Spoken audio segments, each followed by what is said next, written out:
Bisnis keluarga merupakan salah satu bentuk bisnis yang banyak diterapkan di Indonesia. Di Bali sendiri, ada banyak bisnis legendaris yang merupakan bisnis keluarga yang sudah sukses diteruskan ke beberapa generasi. Bicara soal bisnis keluarga, kali ini kita berkesempatan berbincang-bincang dengan dua anak muda inspiratif yang merupakan generasi kedua di dalam bisnis legendaris di Bali. Yuk kita dengerin pengalamannya.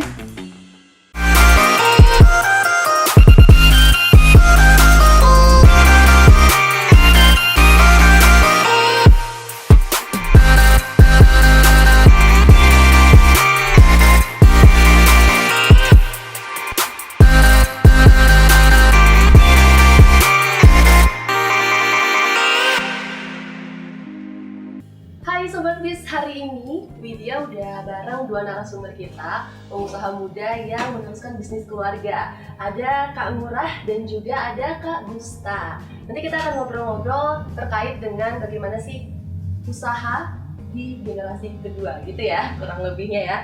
Kita sapa dulu Om Swastiastu, Kak Ngurah dan Bu Gusta. Swastiastu, boleh maskernya dibuka dulu supaya terlihat ketampanannya gitu. Kita santai aja ya, ngobrol-ngobrol, sharing-sharing untuk episode kali ini. Oke, jadi buat yang belum kenal, Kak Ngurah ini adalah pengusaha warung bendega ya, meneruskan usaha keluarga juga. Sedangkan Dwi Gusta ini adalah meneruskan usaha konveksi, Siddhartha Konveksi. Dan itu sudah pertama di Bali ya, konveksinya ya? Iya, pada tahun itu ya. Pada tahun itu iya. Oke, kita langsung aja nih mau tanya-tanya sama Kak Ngurah dan juga Dwi Gusta terkait dengan usaha keluarga. Sejak kapan sih dilibatkan di usaha keluarga? Mulai dari Kak Ngurah dulu. Kalau saya sih sewaktu habis kuliah, jadi setelah kuliah itu saya sempat magang juga di beberapa tempat. Setelah itu karena orang tua juga ada kesibukan lain, jadinya pelan-pelan saya coba masuk ke usaha keluarga sampai sekarang akhirnya. Jadi tahun 2015 ya, saya mulai itu. 2015 ya? Iya, 2015. Langsung dilibatkan manajemennya atau di bagian apanya? Awal-awalnya sih kita dari start dari semua lini dulu. Oke. Terus kemudian sekarang udah di manajemen. Sekarang udah ambil alih ya? Iya, sekarang udah Kasar ya. Oke, kalau Beli Gusta sendiri gimana? Kalau saya baru 2 tahun ini, karena kan sebelumnya ya itulah maksudnya masih idealisme masih tinggi, nyari uang di luar segala macam. Mungkin sama kayak beli murah kan atau magang segala macam gitu. Sebelum ada WO, terus akhirnya foto sendiri juga, ngambil foto produk. Akhirnya buat teman-teman. Akhirnya di konveksi ini dari dulu sebenarnya diminta di sana. Cuma karena mikir ngurusin usaha orang tua males gitu. Akhirnya buat sendiri. Tapi setelah terjun banyak tantangannya gitu. Ternyata challenging ya? Iya. Pengen terus-terusan mengusahakan gitu. Oke, kalau untuk sekarang kesibukannya masing-masing apa nih? Selain menghandle untuk bisnis bendeganya, kemudian konveksi Siddhartha-nya. Boleh Kak Gusta dulu? Kalau saya sih full time di Siddhartha ya, apalagi COVID gini gitu. Karena kalau saya sih nentuin core bisnisnya misalkan di Siddhartha, itu yang harus sustain sekarang. Karena kalau misalkan kita terlalu banyak, kalau dari saya pribadi sih kalau terlalu banyak yang takut nggak ada yang sustain nih gitu. Jadi setidaknya harus ada satu pilar yang kuat untuk subsidi yang lainnya gitu. Kalau saya sih kesibukannya masih full time di Siddhartha. Oke, fokus dulu ya ke Siddhartha-nya ya. Ada usaha lain ya katanya ya? Ya, Brown Cafe gitu. Brown Cafe ya. Cuma 2 itu ya, 2 aja masih. Ya kita nggak tahu ke depannya kan ya. Cuma tahu ada cabang-cabang baru. Oke, kalau Beli Ngurah sendiri? Kalau saya sendiri sekarang sih masih fokus di usaha yang memang sudah saya buat dari semenjak kuliah. Selain usaha keluarga juga ada beberapa usaha sama istri dan sama teman-teman kuliah sih. Tapi semuanya masih di bidang hospitality. Iya, jadi sama teman-teman ada restoran juga. Terus di usaha keluarga juga ada hotel. Jadi memang sekarang sih kita fokus untuk survive dulu lah. Oke. Ya karena pandemi ini kita nggak tahu sampai kapan, yang penting bisa sustain aja, bertahan, kita nggak mikir profit, yang penting bisa jalan dulu. Yes, benar banget, setuju banget untuk pengusaha-pengusaha di luar sana juga pasti merasakan hal yang sama ya. Terus juga mungkin banyak sobat bis yang tanya-tanya nih, apakah Beli Murah atau Beli Gusta ini meneruskan usaha keluarga? Apa emang keinginan sendiri atau karena terpaksa gitu kasarnya? Boleh Beli Murah dulu.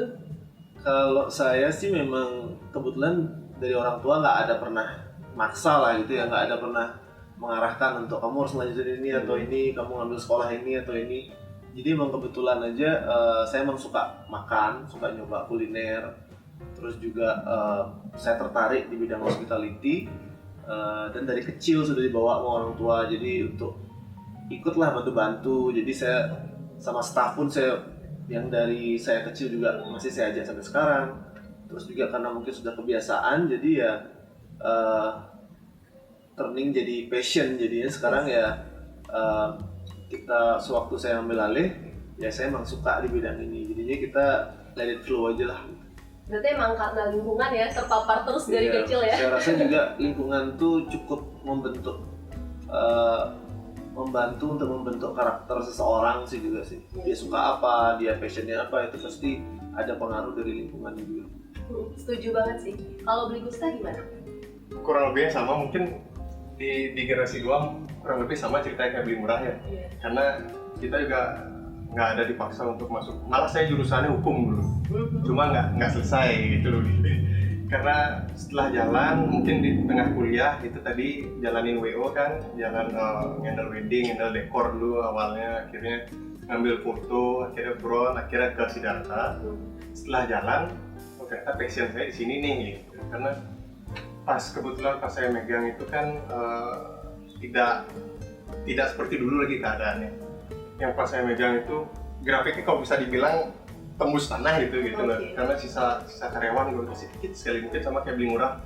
Ada beberapa yang dari saya kecil masih ada, mau udah nggak produktif yang kayak gitu. Itu kalau nggak dikelola mungkin jatuh gitu loh. Jadi di sana saya merasa passion, mungkin karena dari grafik yang saya bilang tembus tanah itu ke bawah, saya bisa kerjasama sama teman-teman yang ada di sana. Akhirnya saya melihat peluang yang ada, karena Perkecimpung sana dibentuk oleh lingkungan kayak Beli Murah bilang tadi, dibentuk oleh lingkungan, otomatis kan peluang-peluang yang kita lihat itu yang sejalan yang kita mau gitu.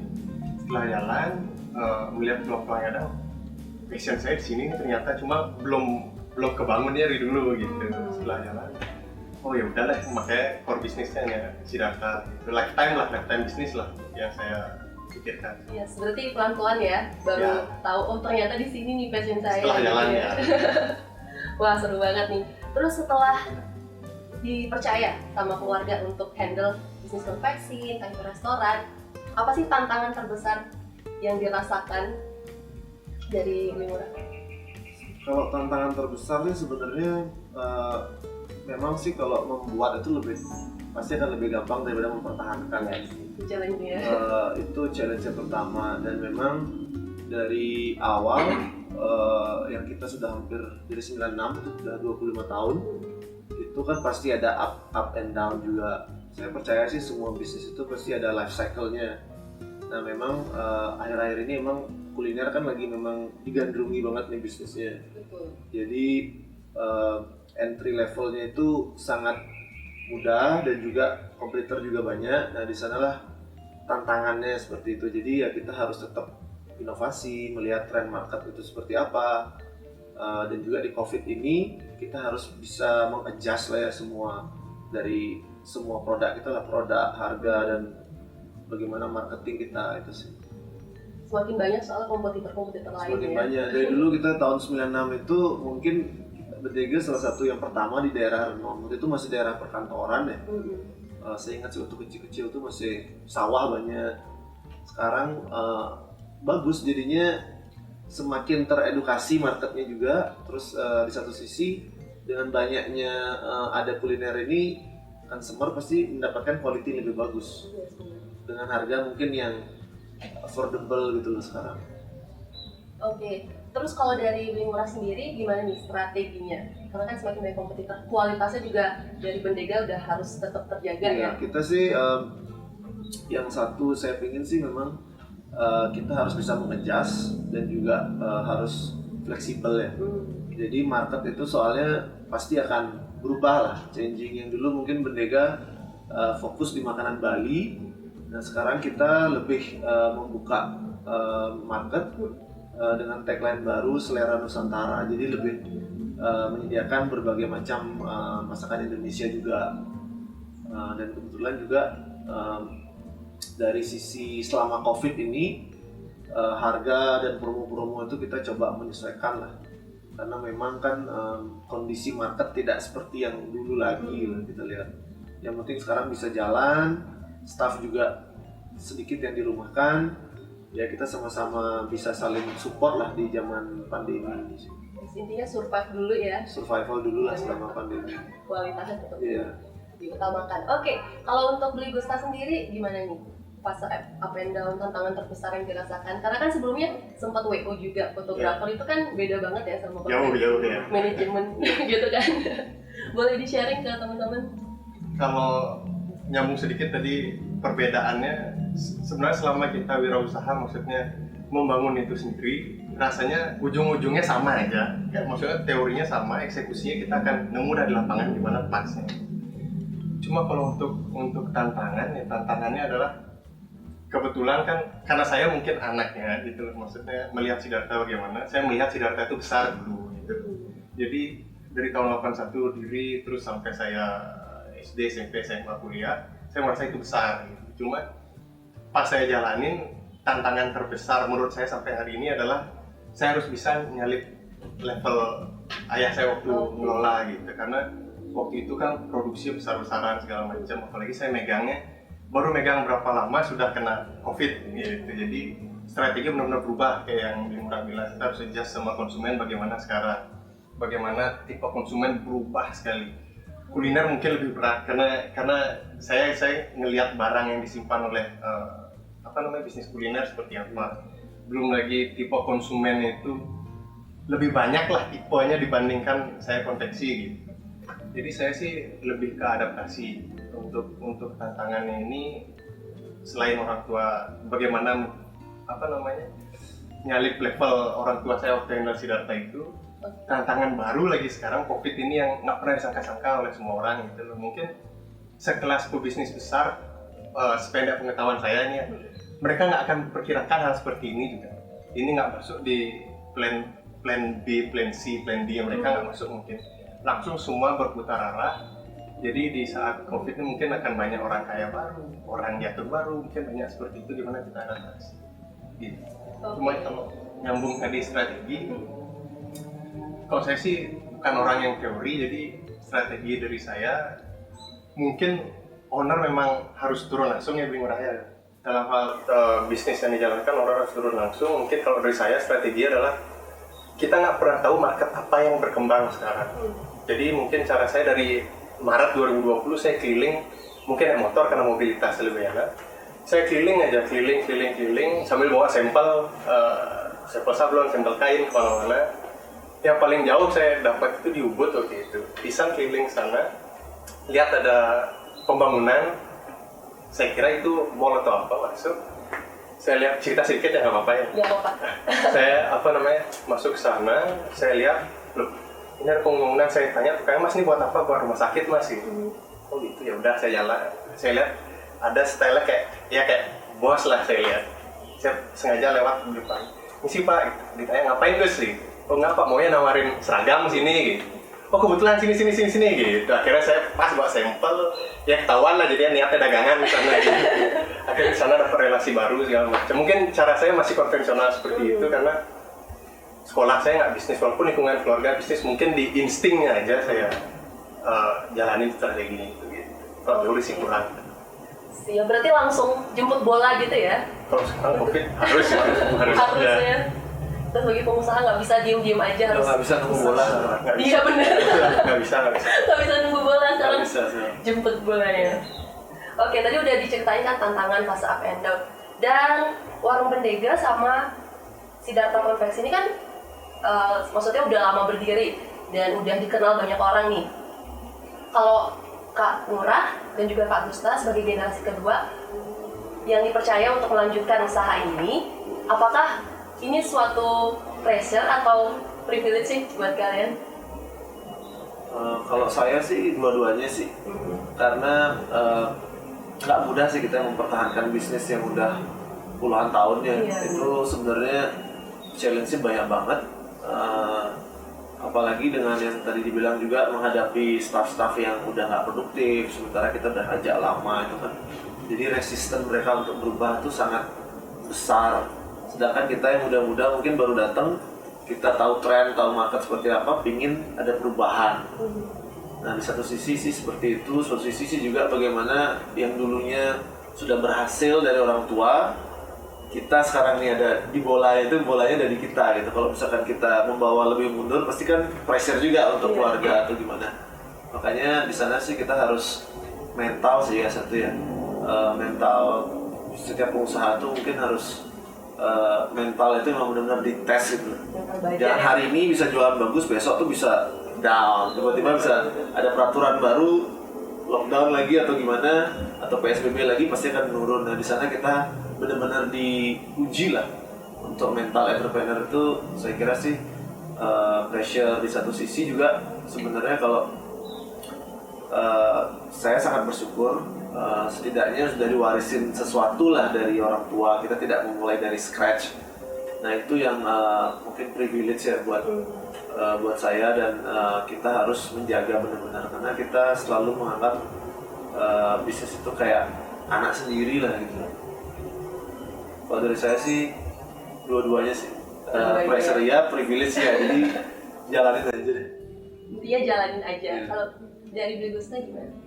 Mungkin lagi ya kurang lebih sama ya, pressure dan privilege itu dapat kita rasakan gitu. Mungkin pressure mungkin udah saya jawab tadi, harus nyalip levelan orang tua seperti apa gitu. Terus juga kalau privilege yang saya dapatkan yaitu diberikan mesin nih, kita diberikan mesin, kita bisa ngelola nggak gitu. Karena kan ada video lucu, mungkin banyak yang tahu, ada yang bilang waktu wisuda itu kan, wirausaha itu nggak susah teman-teman, asal kita nggak mulai dari nol yang kayak gitu. Ada video kayak gitu. Saya ketawa juga lihat.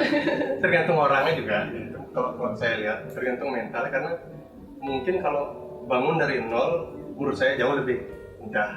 Karena saya mulai WO itu juga modal saya hanya berbicara gitu loh. Saya bilang ngaku punya gudang segala macam, tapi bertanggung jawab akan hal itu, kerjaan beres, dapat uang tanpa modal. Modal itu hanya yang kita ketahui selama ini gitu loh. Nggak harus buka usaha harus ada modal. Menurut saya sih enggak, karena saya pernah mendapatkan uang tanpa modal gitu. Mungkin modalnya motor yang dikasih sama orang tua dulu, sama baju celana yang dikasih sama orang tua itu. Maksudnya itu kan modal semua orang pasti ada, baju pakaian segala macam semua. Jadi kalau pressure-nya itu nyalip levelan orang tua, privilege-nya adalah diberikan mesin. Ibaratnya mesin itu bisa nggak kita mengoperasikannya dengan baik? Apakah kita ingin menganggap privilege itu tanpa pressure dalam artian kita tidur juga dapat uang, atau kita ingin melipat gandakan mesin yang sudah kita diberikan itu? Karena di situ kan kita untuk melihat value diri juga. Kalau saya selain melihat levelan orang tua sampai mana dulu, saya melihat saya hari ini sudah lebih baik dari kemarin. Kemarin saya udah achieve apa, sekarang setidaknya apa. Sama mungkin dibilang sama Bli Murah tadi, kemarin ini kita senang nih, penjualan bagus, hari ini drop gitu. Mental kita di situ sebenarnya kan kita mau berusaha lebih apa enggak? Karena kalau kita kadang tidak mau berusaha lebih, menganggap privilege itu selalu ada, mungkin kita berpikir tunggu aja nanti mungkin ada naik lagi omsetnya gitu, atau tunggu aja nanti, tunggu yang lain kerja lebih keras, kita menunggu aja terus gitu. Itu zaman sekarang gila salib menyalipnya gitu. Tergantung dari kitanya berarti ya, mau usaha atau diem aja ya. Itu kurang lebihnya lah. Kurang lebihnya seperti itu. Oke, selanjutnya nih mau tanya sama Bli Murah sama Bli Gusta. Saya panggilnya Kak atau Bli, sama aja ya. Oke, ada nggak sih prinsip atau nilai-nilai yang ditanamkan dari keluarga, utamanya untuk menjalankan bisnis itu? Dari Bli Gusta dulu. Kalau saya sih prinsip-prinsip mungkin lebih ke dalam hidup yang bisa diterapkan dalam bisnis gitu. Okay. Kalau saya dari dulu mungkin dari perilaku orang tua ya, kalau kasih tahu secara berjangan mungkin di atas umur 20 ini baru dapat. Karena dulu kan jarang bisa diajak ngobrol, namanya SMA, SMP, keluar gitu. Nggak pernah di rumah ya. Mungkin satu yang bisa saya pegang itu hidup sesuai kebutuhan. gitu aja. Karena hidup sesuai kebutuhan pasti sederhana beda dengan hemat kalau kiat saya. Karena perbedaannya adalah misalkan saya pengen ke Bron, kita mau ya kayak kita ada ngobrol-ngobrol kayak gini, saya pengen hemat jalan kaki aja deh, itu kan nggak sederhana gitu maksudnya. Kalau jalan kaki jarak rumah saya jauh juga ke sini. Kok sederhana gimana kita menghemat waktu, value apa yang bisa kita hemat, dan value apa yang bisa kita efektifkan di sana terjadi, ya dampaknya sebenarnya pengurangan biaya, tapi tujuannya adalah value itu tetap terjaga gitu. Mungkin kalau misalkan saya saya merasa senang makan, misalkan saya senang makan tempe sama nasi aja, kenapa saya harus steak setiap hari gitu. Jadi kan tujuannya itu adalah hidup kita lebih memaksimalkan value yang ada, dampaknya biaya. Cuma kan kadang orang berpikir, mungkin saya ada tempat kopi nggak teman di dekat rumah, saya jalan kaki aja ke sana segala macam karena dekat gitu loh. Teman-teman ngomong kayak soalnya ngapain pakai jalan kaki, naik motor aja biasain, nggak usah jalan segala macam gitu. Ya ngapain, saya berasa senang saya jalan kaki, kecuali kalau jauh saya naik motor gitu. Kalau jauh saya naik mobil gitu. Tergantung kondisi sih. Jadi saya implementasi di bisnis sesuai kebutuhan itu adalah mungkin dampak yang saya rasakan di saat ada profit, saya memikirkan saya itu di nomor sekian. Nomor satu perusahaan harus dimuter modal di sana. Yang nomor dua itu orang tua saya karena foundernya mereka. Yang nomor tiga itu teman-teman kerja di sana. Yang nomor 4 itu investasi lebih, nomor 5 baru saya pribadi gitu. Mungkin karena itu yang ditanamkan dari dulu, jadi begitu saya berpikir kenapa saya naruh founder di atas teman-teman kerja, karena kalau founder sudah dapat lebih, saya nggak mungkin ngasih lebih ke teman-teman kerja di sini gitu. Jadi nomor 4 investasi, nomor 5 baru saya, itu pun kadang saya ngambil gitu, taruhnya lagi dalam deh gitu, mumpung saya belum berkeluarga soalnya. Berarti prinsipnya adalah hidup sederhana sesuai kebutuhan ya? Hidup sesuai kebutuhan. Bener banget sih, mau kita makan tempe, tahu, ataupun steak kan sama-sama kenyang tujuannya ya? Hidup sederhana. Oke, kalau dari Blimura gimana Blimura?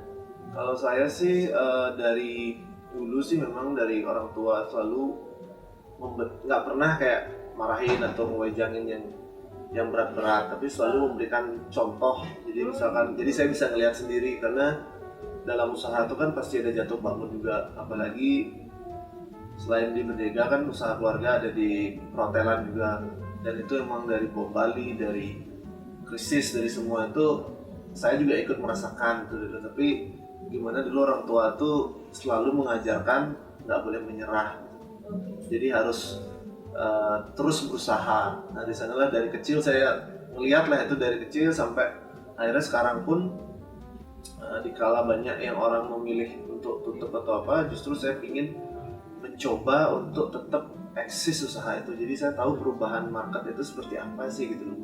Nah di sana mungkin yang selalu diajarkan sama orang tua itu nggak pernah, jangan pernah menyerah lah. Pasti akan ada chance lain, dan memang mungkin Tuhan itu mungkin memberikan jalan yang berbeda lah. Mungkin ada pelajaran dari sini untuk menjadi lebih baik ke depannya. Berarti menjadikan sosok orang tua gitu sebagai figur ya, yang mencontohkan langsung ya? Iya, kalau saya sih memang dari dulu mereka selalu memberikan leading by example, jadi selalu diberikan contoh. Saya nggak pernah dimarah-marah, atau SMA saya juga jarang sekolah pun dia biasa aja gitu deh. Padahal yang lain semua teman-teman saya udah dimarah-marah, tapi saya selalu dibilang kamu mau jadi nggak jadi apapun itu urusan kamu. Akhirnya saya jadi sadar diri gitu loh sendiri, jadinya bener juga ya, pada akhirnya kita sendiri yang menentukan hidup kita gitu. Yes, bener banget sih, setuju banget sama yang dibilang Blimura tadi ya. Ada nggak sih cerita dari orang tua yang bener-bener nggak bisa dilupain sama Blimura? Maksudnya saat orang tua mungkin merasakan fase yang down gitu, terus bisa bangkit dan nggak nyerah. Kalau dari saya sih memang ada berbagai, ya namanya juga usaha gitu ya. Kalau kita sambungin ke bidang usaha yang memang dari dulu kan orang tua sebelum ke pemerintahan memang mereka lebih ke bisnis. Nah di sana jatuh bangun itu adalah, jadi saya melihat juga bagaimana mereka tuh pasti memberikan yang terbaik untuk keluarga. Nah di sana saya juga ingin memberikan itu ke keluarga saya juga. dan juga apa yang sudah dirintis itu saya ingin tetap jaga, karena bagaimanapun juga itu kan sebuah legacy lah yang memang dibangun susah payah dari awal, karena nggak mudah lah dari dulu tuh bisa membangun usaha sampai sekarang masih bisa survive. Kalau saya sih itu sih. Oke, itu dia ya. Kemudian nih mau tanya juga terkait dengan stigma di masyarakat tentang generasi pertama itu kan membangun, generasi kedua, ketiga hanya menikmati saja. Kalau dari pandangan kakak-kakak selaku generasi kedua ya jadinya ya, Itu kedua saya. gimana nih pendapat tentang stigma itu?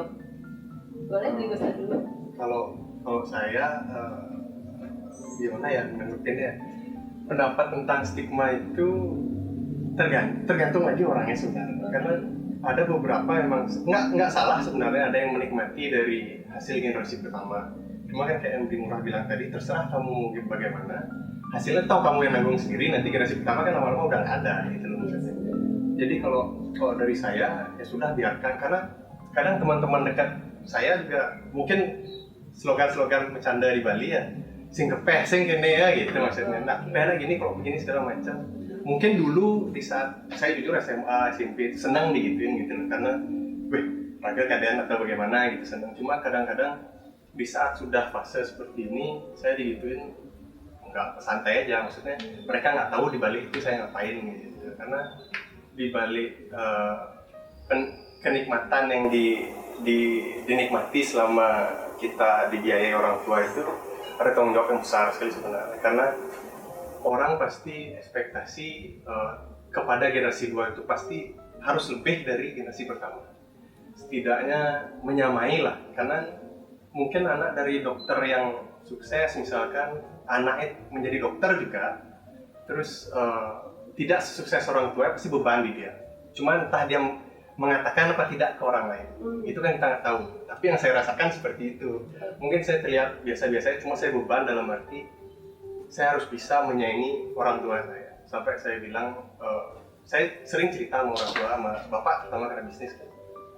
Saya bilang, pokoknya suatu saat pasti saya lewatin gitu. Karena saya tanya, di umur sekian pencapaian udah apa? Saya lewatin. Pencapaian saya harus lewatin gitu. Karena untuk apa ya, diri sendiri ya, untuk biar lebih semangat lagi. Karena kalau saya terlalu lihat keluar, jadi saya muasin orang di luar gitu. Setidaknya saya bisa memacu diri sendiri dan buat senang keluarga lah, dalam arti saya bisa mandiri, saya bisa membuat apa yang sudah berdiri ini sustain sampai ke depannya gitu. Oke, Cara berarti menanggapi stigma seperti itu. balik lagi ke diri sendiri ya, itu Ya. kuncinya ya. Ya itu aja. Walaupun banyak ekspektasi yang mungkin jadi beban, tapi kitanya aja menanggapinya gimana gitu. Yes, gitu dia. Kurang lebihnya. Oke, kalau dari Bri Murah gimana? Kalau saya sih juga sangat setuju, emang kembali lagi balik ke karakternya generasi kedua itu. Memang sih banyak kalau misalkan ada case stigma seperti itu yang sudah diwarisi usaha tapi malah dipakai dinikmati dan usahanya malah habis atau gimana. Tapi balik lagi ke generasi kedua itu justru itu menjadi tantangan ya buat, karena harus mempertahankan yang ada atau bahkan tadi harus lebih masalah ekspansi atau lebih sustain gimana. Nah kalau saya sendiri justru saya pingin lebih daripada itu, bukannya hanya menyanyiakan apa yang ada gitu. Dan memang itu dari dulu pun saya juga udah sreg sama usaha yang ada dan harus udah mikirin bahkan tamat kuliah, dari zaman SMA tamat kuliah tuh udah mikirin kayaknya gini-gini bagus nih, ada perubahan gini bagus. Jadi tergantung sama orangnya sih, balik lagi menurut saya. Kalau emang udah ketertarikan, udah passion di situ ya, pasti enjoy. Pasti akan enjoy dan bisa melanjutkan. Oke, seperti dua contoh ini. Ya, setuju banget sih sama yang tadi disampaikan oleh Bri Murah dan juga Bri Gusta. Semoga bisa menginspirasi ya Sobat Bis yang ada di rumah. Oke, selanjutnya nih dari Bri Murah sama Bri Gusta, harapan kedepannya untuk bisnis masing-masing itu seperti apa? Karena sekarang kan pandemi juga ya. Kalau saya sih sebenarnya banyak planning sebelum pandemi, tapi kita harus sekali lagi mengadapt dan menyesuaikan dengan kondisi sekarang. Ya mudah-mudahan pandemi ini bisa kita lalui karena tidak ada 100% strategi yang bisa nih kamu lalui harus kayak gini, itu nggak ada sama sekali. Karena sekarang semua usaha yang sudah besar kecil pun sama, semua mesti meraba-raba juga. Dan memang khususnya Bali atau di dunia pun masih sangat rentan ya, perubahan itu sangat rentan. Kita nggak tahu ada virus A, virus B, virus C, pasti sangat mengganggu nantinya. Harapan saya sih saya bisa survive, dan mungkin kedepannya kalau pandemi ini sudah berlalu mungkin bisa ekspansi dan kuliner Bodega bisa dinikmati bukan hanya di Denpasar tapi di kota-kota di Bali lainnya sih.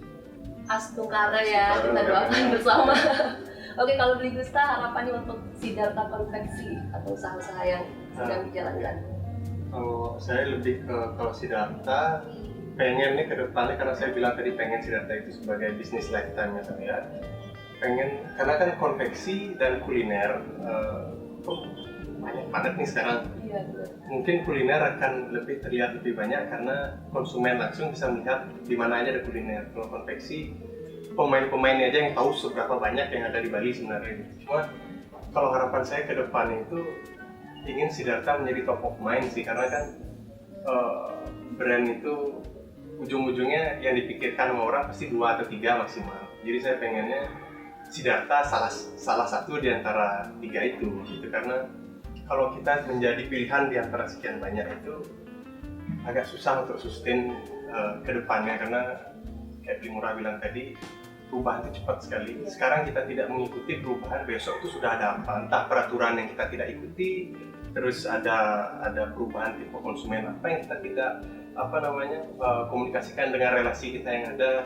Kita masih bermain di tipe dengan konsumen lama ya, zona nyaman juga konsumen yang lama, sedangkan konsumen sudah adapt dia ke hal yang baru, kita masih di yang lama gitu. Jadi harapannya saya bisa adaptasi lebih cepat lagi sesuai dengan perubahan zaman yang ada. Jadi Siddhartha pun juga bisa adapt dengan keadaan sekarang.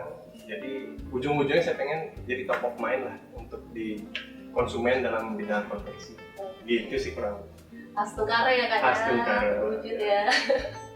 Selanjutnya nih terakhir pertanyaannya tentang usaha pastinya. Untuk Sobat Bis, ada nggak sih pesan dari para generasi kedua yang melanjutkan usaha keluarga untuk teman-teman mungkin punya nasib yang sama, yang ngerasa beban, aduh aku harus kesini padahal bukan passionnya, atau emang enjoy ke situ, aku harus lebih sukses lagi sama dari orang tua gitu. Dari masing-masing boleh bisa dulu. Oke. Kalau saya pesan maksudnya sharing ke yang nonton berarti ya. Kalau saya sih mungkin bisa dibilang praktisi dalam hal ini karena waktu saya menjadi generasi 2 penikmat kemarin itu kan benar-benar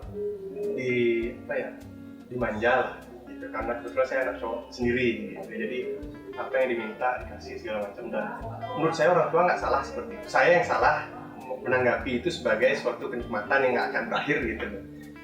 Jadi untuk yang generasi 2 agar bisa menjalankan dengan baik yang sudah diteruskan oleh orang tua, kalau menurut saya adalah lebih cepat sadar lebih baik gitu. Karena di saat kita diberikan fasilitas itu, di saat kita dimanjakan itu menjadi mungkin bisa menjadi modal usaha untuk menjadi investasi lebih ke perusahaan yang ada. Karena dulu saya kekeh sekali sampai saya umur 22 tahun itu masih kekeh nggak mau nerusin. Cuma ada cerita lucunya, teman saya yang saya ajak di blog ini juga, dia namanya, saya ajak cerita pakai bahasa Bali sampai malam lah itu. Saya bilang saya nggak mau nerusin Siddhartha, saya mau nyari uang sendiri, saya capek dibayang-bayangin sama bapak gitu. Satu kalimat dia cuma bilang, kamu anak cowok sendiri, siapa lagi dikasih kalau bukan kamu, harapannya besar sama kamu. Di situ saya istilahnya meletak sampai sekarang gitu. Berarti saya harus bisa ini. Saingan saya adalah selain diri saya, bapak saya yang menjalankan bisnis ini. Jadi selain itu juga supaya bisa jalan lebih baik ke usaha orang tua, entah itu passion apa enggak, menurut saya titik balik lagi, mungkin saya nggak bisa harus begini, cuma saya menceritakan pengalaman saya. di saat itu saya buat WO itu pertama hanya karena uang jajan saya berkurang. Itu aja. Oke. Bukan merasakan krisis, bukan merasakan apa. Saya kesel, maksudnya kesel sama keadaan lah. Mungkin pada saat itu kesel sama orang tua, kok uang jajan kurangin sih. Jalan masih aneh lah pemikiran saya waktu itu. Gitu. Cuma kan itu ada dua pilihan sebenarnya. Kalau ada di posisi saya bisa ngambek dengan mana uang jajan, kalau nggak saya kabur atau bagaimana. Karena banyak yang kejadian seperti itu. Atau saya keluar tanpa minta apa, tapi saya nyari uang di luar. Saya buktiin saya bisa tanpa uang jajan seperti itu. Ada dua pilihan seperti itu. Cuma banyak generasi dua yang saya kenal terjebaknya itu di ngambeknya itu.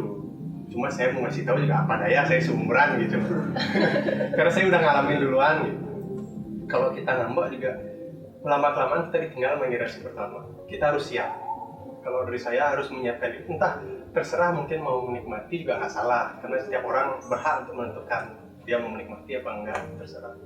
Cuma kalau dari saya persiapkan, anggap besok itu orang tua ataupun yang pemberi nafkah kamu udah nggak ada, apa yang bisa kamu lakukan? Kalau saya sih gitu, saya selalu berpikir besok nggak ada nih orang tua saya, walaupun saya menjalankan sendiri, setidaknya kan masih bisa minta nasihat sama orang tua. Ini bagaimana sebaiknya di persimpangan. Jadi persiapkan diri untuk tidak ada yang menggait kamu bisa berbuat apa gitu. Kalau saya gitu aja sih, saya menggait diri saya seperti itu, mungkin bisa membantu teman-teman yang nonton gitu aja. Oke, dari awalnya nggak tertarik untuk melanjutkan bisnis keluarga, akhirnya coba untuk masuk learning by doing ya. Iya. Akhirnya enjoy, passion juga di sini. Wah, luar biasa sekali. Bisa menjadi ini juga inspirasi buat teman-teman semua yang mungkin merasakan hal yang sama. Sadarlah, mulai dari sekarang ya. Sadar. Oke, kalau dari Bli Ngurah, gimana Bli Ngurah? Kalau dari saya sih, mungkin yang paling penting itu untuk generasi kedua ya, generasi ketiga itu jangan pernah menjadi beban.